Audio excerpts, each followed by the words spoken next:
ଯେ ଆମ ଗଣରେ ଆମ विधायक प्रार्थी श्री संदीप मल्लिक और माननीय सांसद श्रीमती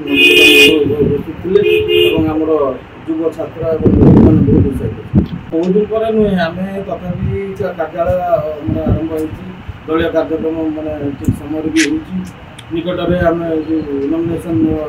रैली होता सभा समिति हो प्रत्येक पंचायत कर्मी सम्मेलन विपुल संख्यार